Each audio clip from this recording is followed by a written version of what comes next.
Bienvenidas y bienvenidos al podcast de ITECOT. Forma parte de nuestro máster en terapias conductuales con opción a terapias contextuales en infantojuveniles y adultos. Pregunta por nuestras promociones y nuestras becas. Hola a todos y a todas, queridos amigos y amigas del Instituto de Terapias Cognitivo-Conductuales, ITECOT, bueno, mejor dicho, ya actualmente Instituto de Terapias Conductuales y Contextuales. Todavía no me adapto al nombre, pero bueno, ya tenemos ahí el logo, falta nada más subirlo a la página de Facebook. Y bien, como ya prácticamente cada semana, una tradición aquí en ITECOT, poder entrevistar a algún docente o alguna docente que nosotros consideramos está haciendo cosas importantes, interesantes en relación a aspectos académicos, investigación o relacionados con la práctica clínica. Y en esta ocasión nos acompaña la doctora Rebeca Pardo. La doctora Rebeca Pardo, quizás muchos de ustedes en algún momento la han leído con anterioridad, incluso yo llegué a leer antes de tener el gusto de tener contacto con ella, algunos artículos, y la verdad que para mí es un honor que estés aquí con nosotros, Rebeca. Déjeme hablarles un poco acerca de ella, un poco de su amplia trayectoria. La doctora Rebeca Pardo es socia del ITED, que es un instituto que está en España, que se orienta precisamente a la práctica clínica, la docencia, tiene unos cursos muy interesantes, y la investigación. Y la doctora Rebeca Pardo, ¿no? Ha publicado varios artículos en relación, por ejemplo, a la reestructuración cognitiva como un proceso de moldeamiento verbal, por un lado, pero también tiene experiencia en el abordaje de los trastornos de la conducta alimentaria, es docente de diversas universidades privadas. Bueno, la verdad es que, y también por ahí ella estuvo participando muy activamente en la elaboración de lo que fue una guía de intervención psicológica online y que fue muy necesaria en estos momentos. De hecho, la estuve viendo circulando por diferentes redes sociales para poder guiar a los clínicos en cuanto a la intervención psicológica en esta modalidad, que es la telepsicología. Y bueno, la verdad es que no terminaría de dar una lectura a su currículum. Así que, pues, bienvenida, Rebeca. Gracias, muchas gracias por la presentación y por tus palabras. Es un placer también para mí compartir y aprender y crear esta colaboración, ¿no? Entre intereses comunes en cuanto a la terapia de conducta. Bueno, bien. Bueno, chicos, chicas que se están conectando, si en algún momento tienen alguna pregunta, por favor pueden colocarla en lo que es la red social y entonces, bueno, en los comentarios, y en algún momento le vamos a dar pauta a ello. Y bien, a mí me gusta saber, y no solamente a mí, sino que de repente nos siguen muchos estudiantes de psicología o ya algunos recién salidos de la Universidad de Psicología o de las universidades de psicología. ¿Cómo es que la doctora Rebeca Pardo comienza a llegar a la psicología? O sea, qué motivada, por qué, cómo fue que te empezó a captar tu interés, esto que se llama psicología, Rebeca? Coméntanos un poco. Pues me encantaría contar una historia así como bonita de mi pasión en ayudar a las personas, que no digo que no, pero lo cierto es que no encaja con mi motivación inicial central. Yo quería hacer historia del arte, filología hispánica, me gustaba latín, griego y se me daba bien. Y bueno, pues a unos meses yo creo que de hacer ya la matrícula para la universidad, al final dije, no, pues creo que psicología. Y bueno, sobre todo en un primer momento era el interés por comprender cómo funcionaba lo que en aquel momento yo llamaba la mente humana, ¿no? O sea, tenía como mucho interés, mucha curiosidad sobre comprender mejor lo que diría el comportamiento humano. Ok, entonces tú estabas más orientada al tema de las artes, de las letras, ¿no? Y de repente, segundos antes, minutos antes, semanas antes, te orientas hacia la psicología. Sí, fue como curiosidad, pues eso, no había una cuestión de, oye, yo estoy mal, necesito tener respuestas o algo que tenga que ver con ayudar a la gente, que por supuesto también eran cosas que me llamaban la atención. Sobre todo fue curiosidad sobre cómo funciona la conducta humana o la mente o la sociedad, ¿no? Tenía como intereses en esa línea. Y entonces empiezo, he de decir que poco centrada en lo académico al principio, sino más en la vida universitaria, que era bastante interesante. Y bueno, a lo largo de la licenciatura, en mi caso, creo que empecé a tener interés verdadero en el... Bueno, o sea, me interesaba la psicología, me voy explicando, pero es verdad que había muchas asignaturas de la carrera que no me llamaban especialmente la atención. Y yo creo que no fue hasta cuarto de carrera, como un año antes de licenciarme, que ya es cuando tuve la asignatura de intervención en contextos clínicos y tuve la asignatura de técnicas, que para nosotros son dos asignaturas muy importantes, al menos en la autónoma. Y ahí conocí a la doctora María Jesús Floján. Voy a intentar, nos quedamos te perdí en el punto de que ibas entrando a la universidad y con materias, hasta ahí. Sí, la verdad es que os estaba contando mi vida, no sé cómo de interesante puede ser, pero básicamente los primeros años de la facultad estaba más con la vida universitaria que con la carrera en sí, y me di cuenta que me empezó a interesar de verdad un poco más la cosa como en cuarto de carrera, que conocía el análisis de conducta, tuve como profesora a María Jesús Roxán, y entonces, bueno, pues me empezó a interesar la clínica especialmente y el enfoque del análisis de conducta, y entonces ahí empecé a sumergirme de lleno en clínica, porque en el grupo Acoveo hacíamos investigación sobre procesos psicológicos, ¿no?, que están implicados en el cambio clínico, con lo cual me encantaba la terapia, empecé a meterme en investigación y ahí continué haciendo todo eso. Años después me fui especializando y estudiando más y practicando. ¿No? Entonces así te introduciste a este mundo de la psicología clínica, que tiene un sustento científico fundamentado en el análisis de la conducta. Y actualmente Rebeca, ¿sigues dando terapia? ¿Sigues investigando? ¿Docencia? Las tres cosas, eso es, cuando puedo, la verdad. Eso es maravilloso, la verdad, porque por un lado la docencia nos lleva siempre a estar preparándonos, refrescándonos, revisando artículos, porque implica parte de, por un lado, preparar a veces las clases, pero a la vez enriquece también nuestra práctica clínica, ¿no? Y cuando estamos haciendo el intento de hacer investigaciones, ¿no?, desde luego que también eso enriquece nuestra práctica clínica. Y bueno, dentro de la práctica clínica, por ejemplo, en tu experiencia, hay aquí, por ejemplo, yo en Acapulco, en Guerrero, y bueno, México actualmente con la modalidad online, mucho de lo que logro atender la práctica clínica, por un lado, son problemas de ansiedad, depresión, también solicitan mucho terapia en relación a problemas de conducta, y últimamente, incluso lo he notado, como desde hace un mes, en terapia de pareja. Y bueno, ya conforme a ello, pues yo si estoy entrenado en la situación, pues bueno, me atiendo, y si no, derivo. En la práctica clínica, comúnmente, ¿qué tipo de población llega a tu práctica clínica? Pues, qué pregunta más difícil. Pues no sabría decirte si hay una en concreto que destaque mucho más sobre la otra. Diría que los problemas de ansiedad y depresión como etiquetas muy generales que tendríamos que desglosar como problemas de la vida, pues diríamos que ocupan el grueso, problemas obsesivos, problemas de pareja, problemas de alimentación,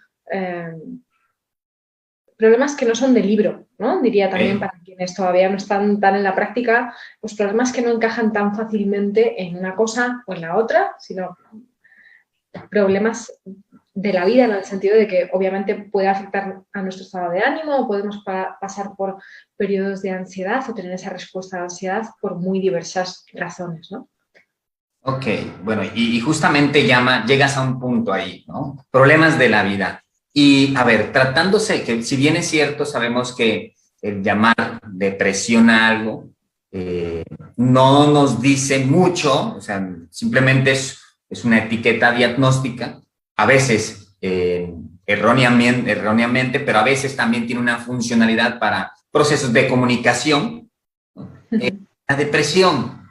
La depresión, ¿cómo intervendríamos cuál sería como el proceso común, por llamarlo así? Si bien es cierto, no todos los casos son iguales, pero ¿qué es lo que comúnmente hace Rebeca en una primera sesión en donde comienzas a identificar algunos comportamientos de lo que pudieran llamarse comportamientos depresógenos? ¿Qué es lo que comúnmente hace en la clínica Rebeca? En una primera sesión, sobre todo, conocer a la persona y el caso, ¿no? Pero con respecto a la intervención, ya como buen analista de conducta ya sabes cuál va a ser la respuesta y es que va a depender de cada caso y del análisis funcional. Eso ya no lo sabemos, pero hay que decirlo. Pero si tenemos que lanzar algunas ideas generales de cuáles son las características de la intervención en depresión, teniendo en cuenta que esto es un poco difícil, suele haber una parte importante de activación conductual, de programación de actividades reforzantes. Es decir, hay una hipótesis que solemos tener presente en algunos casos de bajo estado de ánimo que tiene que ver con que la persona ya no está en contacto con ciertas fuentes de reforzamiento y esto está afectando de alguna forma a su estado de ánimo actual. Eso a veces no es tan aparentemente sencillo como programación de actividades agradables, sino que a veces hay que disponer primero a la persona de todo un repertorio y entrenar una serie de habilidades o disponer de diferentes formas para que sea más probable que pongan en marcha esas actividades, ¿no? Pero en líneas muy generales este sería pues, uno de los palos que habitualmente se tocan en la intervención en bajo estado de ánimo.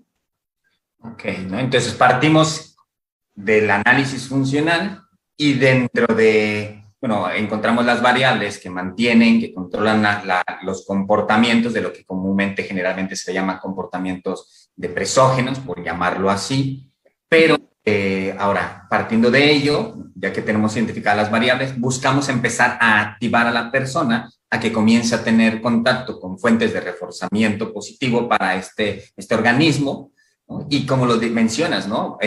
O sea, ahí entra otro desafío, porque bien podemos hacer el listado y ahora cómo empezar gradualmente, y a veces es el mismo ambiente el que no sé, la familia, a veces el contexto, incluso hasta sociopolítico, la colonia, que no ayuda en ese sentido. Entonces, sí es todo un reto, ¿no? Un desafío. Yo podría decir que hasta cierto punto, en algunos casos, para algunos terapeutas puede ser frustrante, porque por más que hacemos la programación de actividades, no se hace.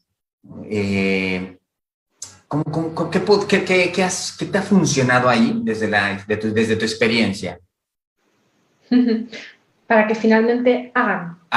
Así es. Paso, ¿no? Así es.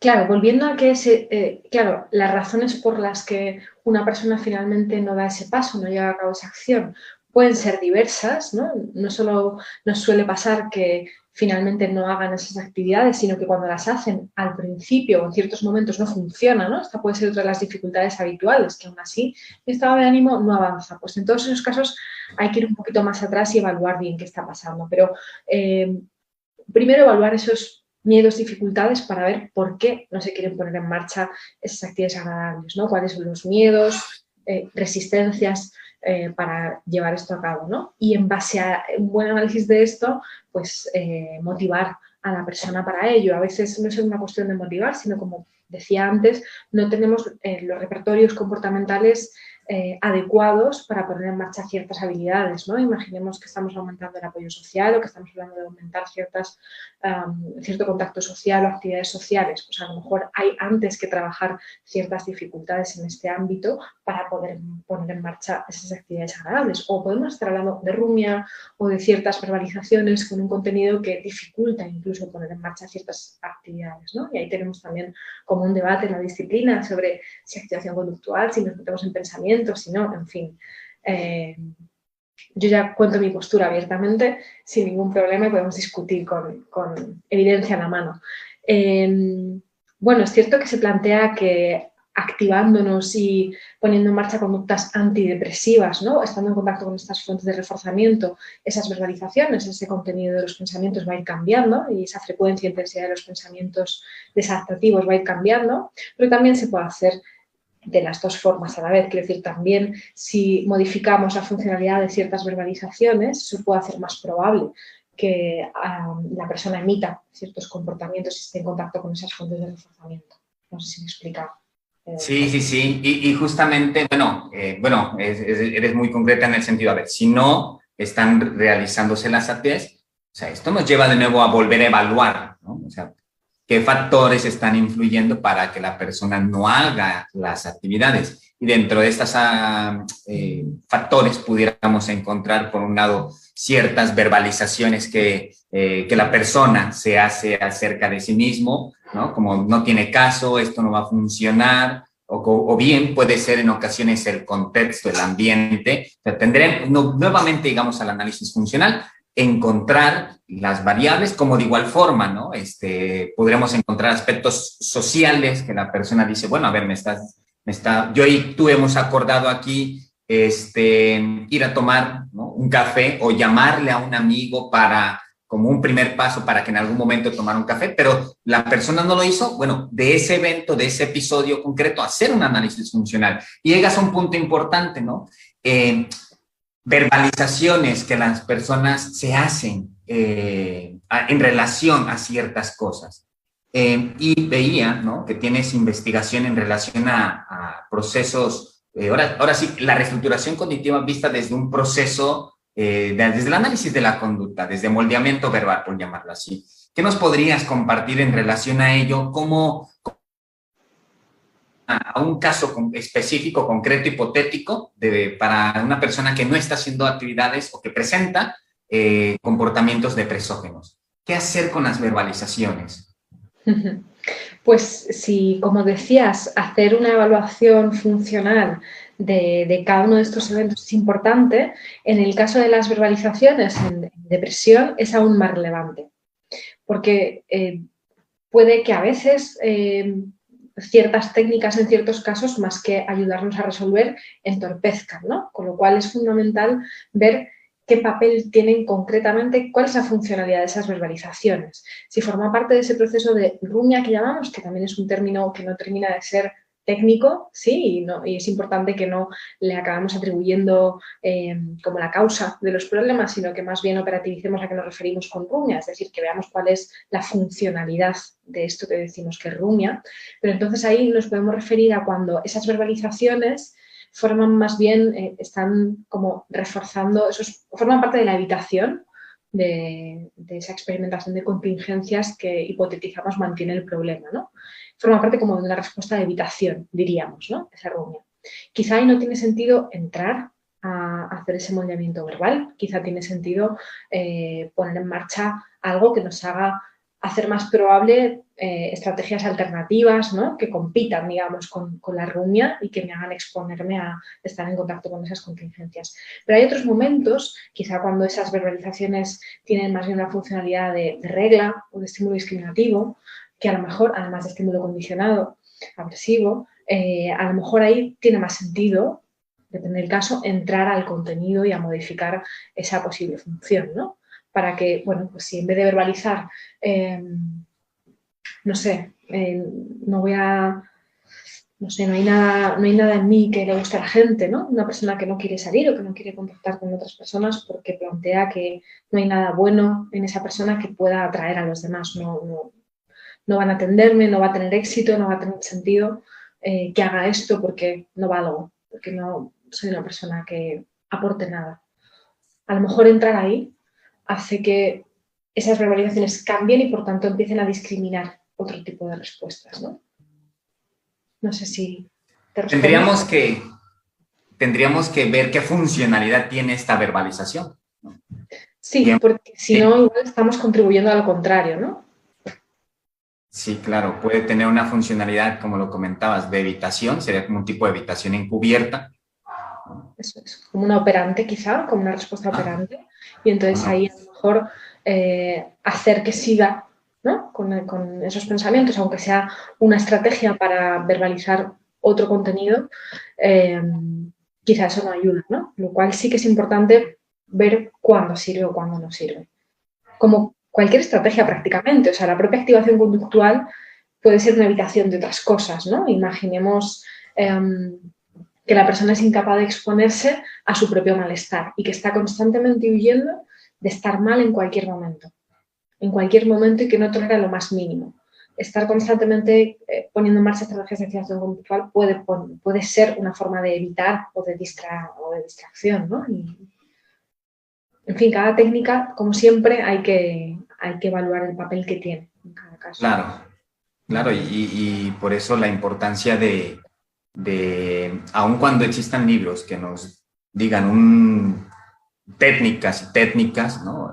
Hay que evaluar el caso concreto y en función de ello, ¿no? Aplicar técnicas, pero también,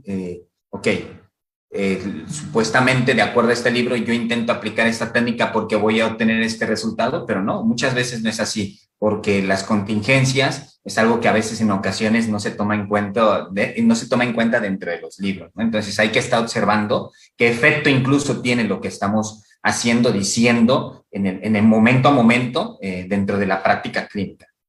Muy bien, bueno, a ver, por aquí, déjame ver si está, creo que vi que estaban escribiendo preguntas. A ver, permíteme. Chicos, chicas, hace un rato se desconectó, ¿no? Así que había visto algunas preguntas. Si tienen alguna pregunta, siéntanse con toda la confianza. Muy bien, Rebeca. Entonces, la depresión podríamos decir que, activación conductual, por un lado, pero también si hay que encontrar otras variables y que en ocasiones incluso se puede hacer intervenciones, por llamarlo así, cognitivas, ¿no? Pero en realidad podríamos llamarlo moldeamiento verbal, ¿no? Pero tendríamos que estar haciendo un análisis funcional, ver qué función tiene la verbalización que tiene el consultante, o con qué verbalizaciones llegan, que comúnmente eso se le llama rumia, sí, pero hay que operacionalizar, porque rumia por sí solo no dice nada, y en función de eso también ir interviniendo. Muy bien. Por aquí alguien comenta.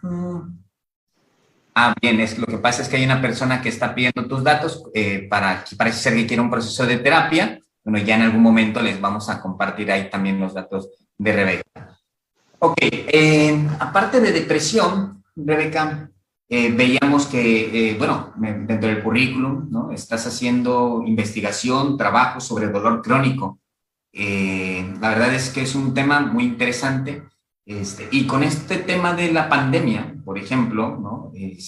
Se ha visto repercutido porque hemos trabajado desde las oficinas, ¿no? Y entonces, incluso nosotros tenemos, por ejemplo, ciertos convenios con clínicas de fisioterapia y que ellos mismos nos han buscado porque dicen, bueno, es que estamos dando la terapia física, pero hay un componente psicológico o hay una serie de componentes psicológicos que también influyen en que la persona tolere o no tolere cierto malestar o no haga los ejercicios o... ¿Qué nos hablas acerca del dolor crónico? ¿Qué onda con el dolor crónico desde la clínica, desde la psicoterapia? Pues el dolor crónico es un tema que me gusta mucho y lo primero que diría es que tendemos a separar, tenemos como una especie de visión un poco dualista con estos procesos como lo físico de lo psicológico. Así que lo primero que te diría es que el dolor es psicológico, en el sentido de que el dolor forma parte de un proceso perceptivo y donde ponemos la barrera, ¿no? Entre lo psicológico y lo físico, que a veces, ¿sabes? Cuando acuden algunos consultantes a terapia o otros compañeros con los que hablamos sobre dolor, empiezan a especificarnos, no, pero es dolor de verdad, o es dolor que tiene un diagnóstico, o es dolor porque hubo una lesión. Si ya sabemos que hay dolor, pero eso no quita para que sea psicológico, ¿no? Entonces, creo que la psicología tiene mucho que aportar al proceso de dolor porque es un fenómeno psicológico, es un fenómeno perceptivo que no está alejado de nuestro comportamiento, ¿no? de lo que aprendemos a verbalizar sobre nuestros propios eventos privados, de la manera en la que nos relacionamos con esas sensaciones incómodas, dolorosas en el entorno, o sea que es, pues apasionante su estudio. No sé si me sigues, perdón, que se ha ido un poco la conexión. ¿Ahora? Hola, hola, ya, se había ido. Ahora sí.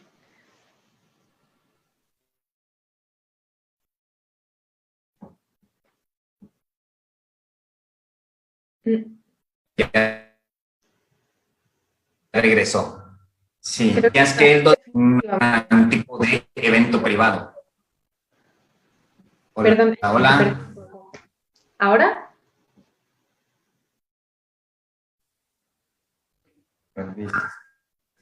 A ver, déjame desconectar aquí algunas cosas. Ya, sí. ¿Ahora sí? Ok, nos comentabas que el dolor crónico.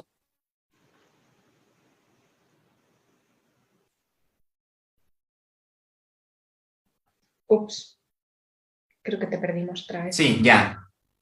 Ahí. Ah,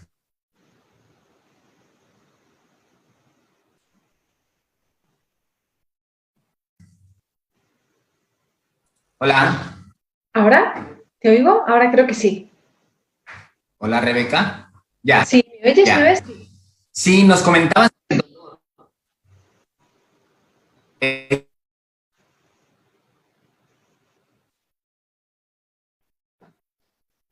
Ay, lo siento, Eden, no te sigo por la conexión.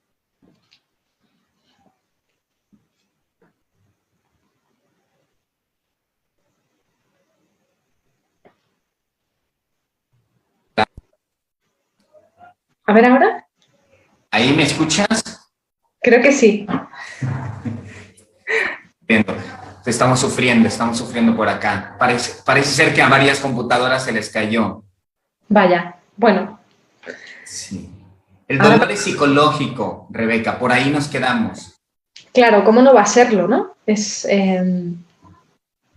algo que sentimos, es algo con lo que estamos en contacto, que funciona en nuestra vida, nos relacionamos con esas sensaciones, es un evento psicológico también, ¿vale? Creo que poner la barrera entre un proceso y otro no, no ayuda, ¿no?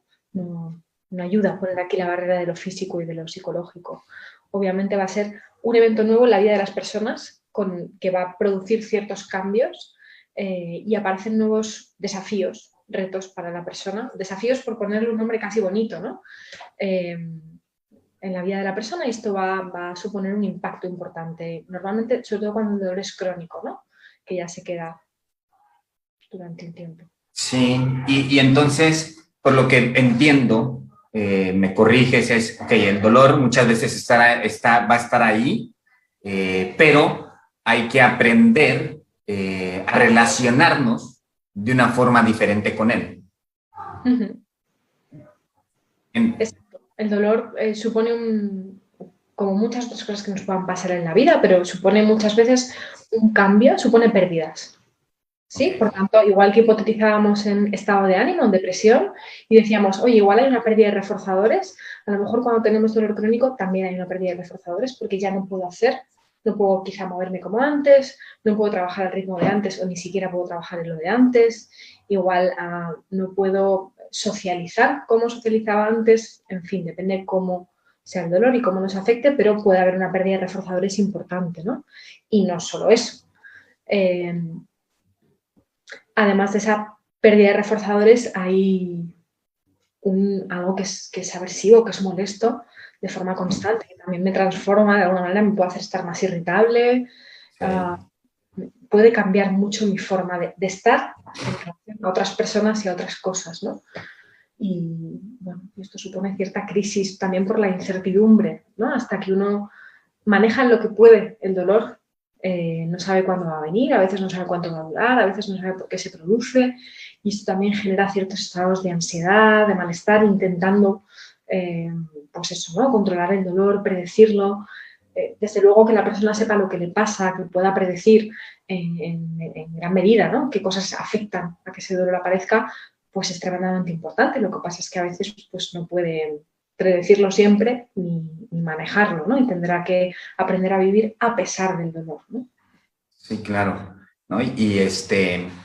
Lo comentas, ¿no? Es una pérdida también, ¿no? Y que en algún punto imposibilita ciertas actividades y al imposibilitarse, según el tipo, bueno, la magnitud también del dolor, ¿no? Al imposibilitarse ciertas actividades, bueno, esto empieza a repercutir también en el estado anímico, al punto que una persona puede llegar a depresión Pero si la persona, vamos a suponer, tiene un dolor crónico, aún así gradualmente continúa haciendo ciertas cosas, la persona aprende a predecir su propio comportamiento, si me siento o me acuesto de tal forma, eso va a hacerse recordar.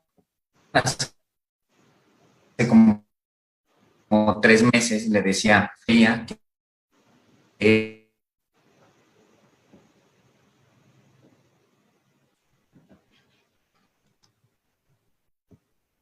Ay, creo que te he perdido otra vez, Eden.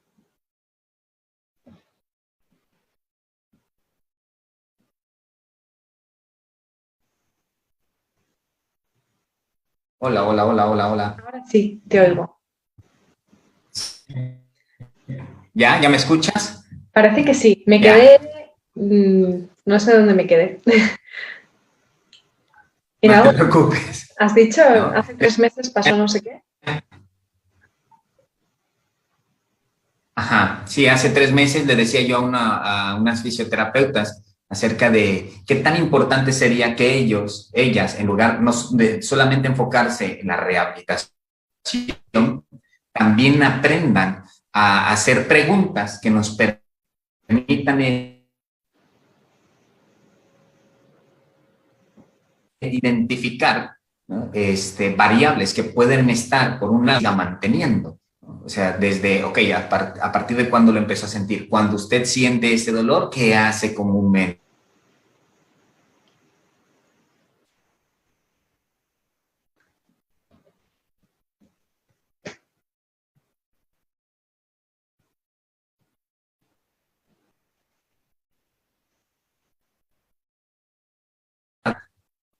Hola, Hola, creo que ya. parece que volviste. Eh, Sí, sí, mira, comentas una cosa interesante que seguro que has oído hablar de ella y seguro que han oído hablar de ella, que es el modelo de miedo-evitación, que tanto nos suena de otras problemáticas. En el caso del dolor crónico está también muy estudiado. Ya sabemos cómo funcionan esas respuestas de evitación cuando tenemos miedo y cómo mantienen el problema. En el caso del dolor se une un factor más y es cuando tenemos cierto miedo al movimiento, como pasa en algunos casos de dolor, ocurre que obviamente me muevo menos y eso no solo afecta a mi estado de ánimo porque dejo de hacer ciertas cosas, como ya hemos visto, sino que tener cierto movimiento, o sea, reducir ciertos movimientos puede influir en que se pierda tono muscular, puede afectar al propio dolor cronificándolo de esta otra manera, ¿no? Con lo cual este suele ser también un factor importante a explorar, a evaluar y a modificar. En algunas problemáticas, de hecho, en algunas en particular, la pauta del ejercicio físico suele ser, por ejemplo, fundamental. Y sería como una especie de exposición, porque donde hay miedo es al movimiento, ¿no? sí, claro, sí. Y esto ahorita, apenas hace 2, 3 días, estaba platicando con un fisioterapeuta y me decía, es que yo hago ciertos ejercicios, ¿no? Por ejemplo, me llega una persona con una lesión y empieza a hacer ciertos ejercicios. Entonces yo le iba dando como el nombre, bueno, esto que tú estás haciendo es una forma de exposición gradual, ¿no? Dice, antes ya no podía saltar antes saltaba hasta este lugar, ahora la persona puede saltarle, bueno, y le fui explicando. Entonces, aquí yo rescato la importancia del trabajo interdisciplinario, ¿no? Que nosotros como terapeutas de la conducta podemos potencializar mucho desde esta parte de la atención del dolor crónico, ¿no? Los tratamientos de rehabilitación fisioterapéutica o rehabilitación o terapia física y bueno, la importancia de trabajar en equipo en ese sentido, ¿no? Sí, hacemos yo creo que mucha falta en equipos interdisciplinares. Yo trabajaba en un centro de reumatología y en algunos casos el médico también era quien me decía, mira, en este caso no tengo muy claro qué pasa. O sea, esto es lo que dicen las pruebas diagnósticas, yo creo que va por aquí, pero necesito que evalúes tú y que me digas qué hay de tu parte y que orquestes un poco cómo vamos a organizar esto. No es que fuera siempre así, pero en algunos casos es fundamental nuestra evaluación y nuestro criterio sobre cómo está funcionando el dolor, ¿no?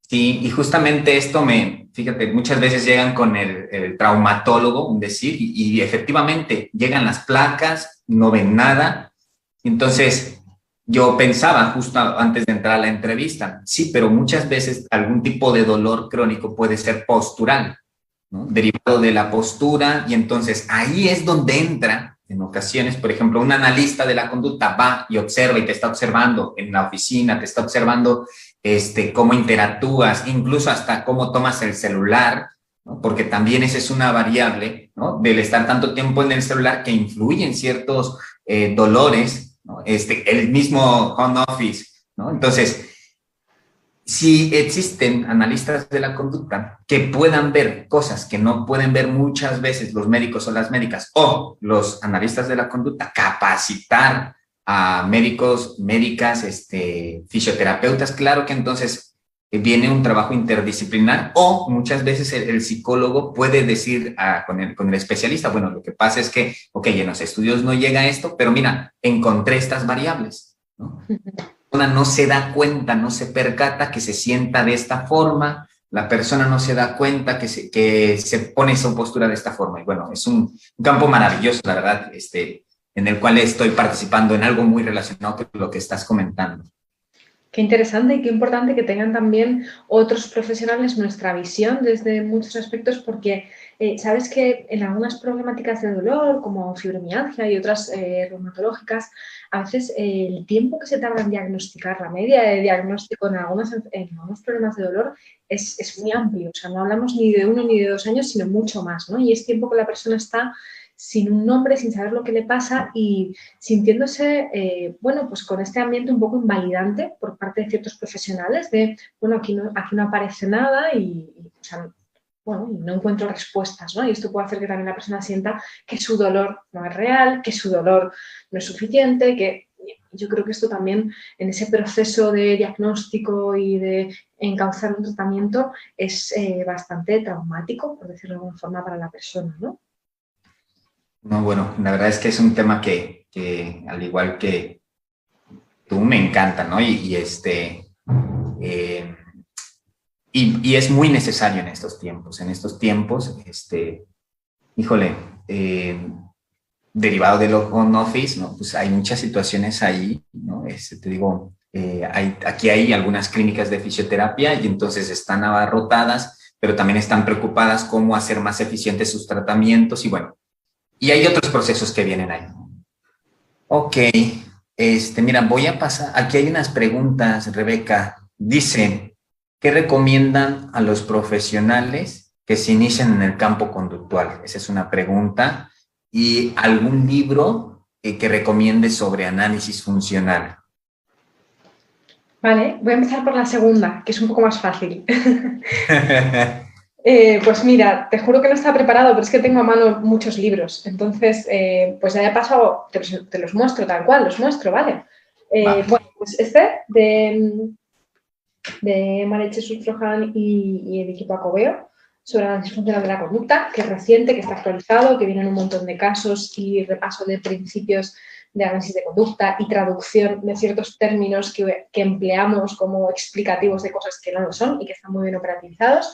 Esa sería una opción. Es que como me estoy preparando varias asignaturas, pues tengo aquí todo encima de la mesa. Mira, bueno, estos clásicos de modificación de conducta, el de Martin y Peer, es un clásico.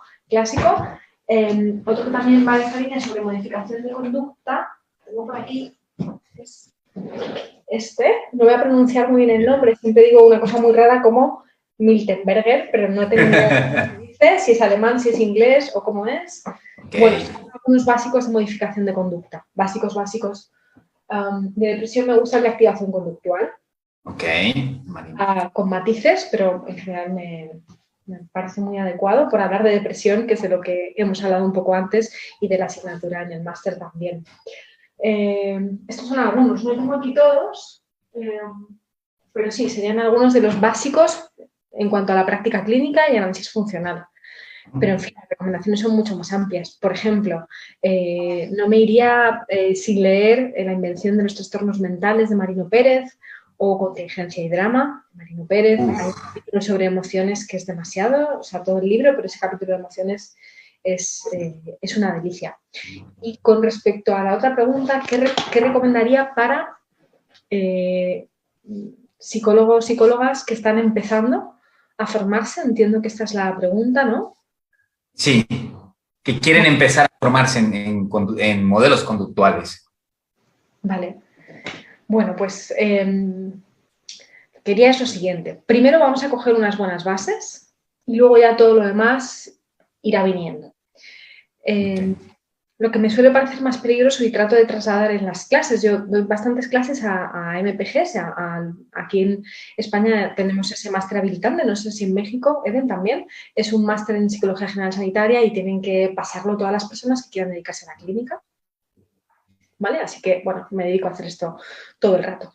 Entonces, muchas veces te preguntan, pero tal profesor me dice que aplique diffusion aquí, y otro profesor me dice que si silla vacía por allá, y otro profesor me dice que activación conductual por aquí. Y entonces tú, que si ahora dices que eres conductista, pero aplicas reestructuración cognitiva, ¿pero esto qué es, Rebeca? Y yo les digo, bueno, pues para empezar, no hay una psicología, con lo cual... relax, ¿no? Vamos a ir comprendiendo cómo todo esto ensambla. Si tenemos unas bases fuertes en cuanto a cómo funciona el comportamiento, qué variables lo explican, y ahí tenemos, como os digo, esos pilares que pueden darme pues robustez y seguridad a la hora de explicar y de entender el comportamiento humano y la conducta verbal, que va a ser fundamental en terapia. Si yo tengo eso claro, después ya los procedimientos y las técnicas, al final, incluso las técnicas son una etiqueta que engloban un montón de procedimientos. Y yo puedo estar haciendo, no sé, una reestructuración cognitiva y otro puede estar haciendo una exposición o una difusión y en algún caso los principios de aprendizaje pueden ser similares, pero estamos empleando técnicas con las que nos sentimos más cómodos o más cómodas, que cada uno también tiene sus preferencias y sus estrategias, pero lo básico es saber qué estoy haciendo cuando estoy aplicando lo que sea. Así que como recomendación sería, primero vamos a tener unas buenas bases en análisis de conducta y después ya vamos viendo qué técnicas y en qué procedimientos me tengo que entrenar más. Espero haber respondido un poco amplio, quizá.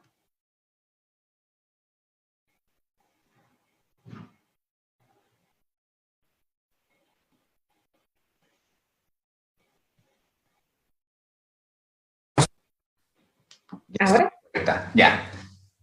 Yo creo que es muy clara, ¿no? Y empecemos por las bases, empecemos por el análisis de la conducta para que posteriormente, independientemente del nombre que se le dé a la técnica, ¿no? Incluso si es que de fusión, no sé, independientemente de la generación, comúnmente que le suelen catalogar como generaciones, que si técnica cognitiva, independientemente de